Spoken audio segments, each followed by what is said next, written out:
मित्रांनो, कधी असं वाटलंय का की समोरची व्यक्ती तुम्हाला प्रेम करत नाही, पण सोडतही नाही? ती जवळ येते, पुन्हा दूर जाते, तुम्हाला आशा देते आणि मग शांत होते. मित्रांनो, हे गोंधळलेलं प्रेम नाही, हा एक खेळ आहे. आजच्या या व्हिडिओमध्ये आपण पाहणार आहोत अशी 10 वाक्य जी व्यक्ती तुमच्याशी खेळ करते, ती वारंवार बोलते. लक्षात ठेवा, हे प्रेम नाही, हा खेळ आहे. आणि हा व्हिडिओ शेवटपर्यंत पाहणं तुमच्यासाठी खूप महत्त्वाचं आहे. वाक्य क्रमांक 1, तू खूपच जास्त विचार करतोस. हे वाक्य खूप सामान्य आहे. तुम्ही जेव्हा प्रश्न विचारता, जेव्हा तुमच्या शंका व्यक्त करता, तेव्हा समोरची व्यक्ती म्हणते, तू उगाचच ओव्हरथिंक करतोस.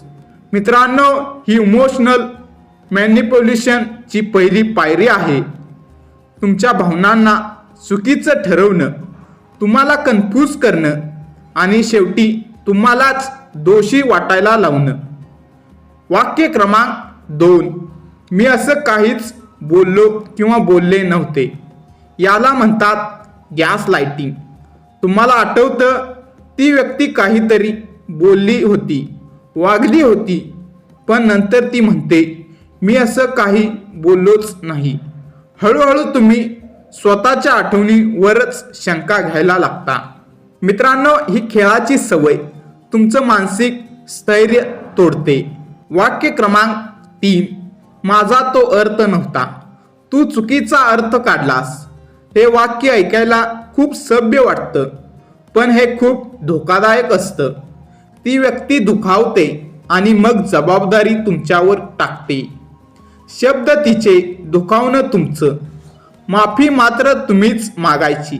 हे प्रेम नाही, ही जबाबदारीपासून पळवाट आहे.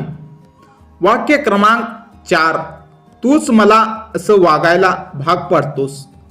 ही ओळ खूप गंभीर आहे.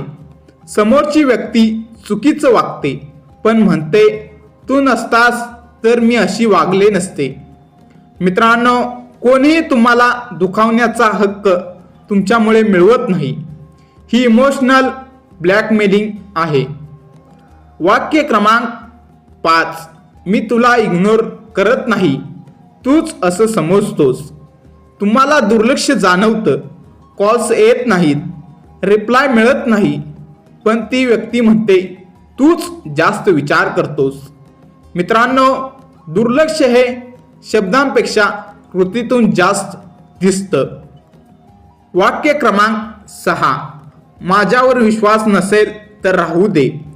हे वाक्य ऐकून बहुतेक लोक शांत होतात, कारण तुम्हाला नातं वाचवायचं असतं. पण ही एक ट्रिक आहे. ती व्यक्ती प्रश्न टाळते, संवाद बंद करते आणि तुम्हाला ती पागल बनवते. वाक्य क्रमांक 7, सगळे माझ्यावरच ब्लेम करतात. ही खेळण्याची सवय आहे. ती व्यक्ती स्वतःला नेहमी बिचारी दाखवते. ती कधीच चूक मानत नाही, सगळे तिच्या विरुद्ध आहेत असं दाखवते. मित्रांनो, जो स्वतःची चूक मानत नाही, तो कधीच बदलत नाही. वाक्य क्रमांक 8, तू माझ्यासाठी एवढं का करतोस. हे वाक्य ऐकायला इन्सल्ट वाटतं, पण त्यामागे अर्थ वेगळा असतो.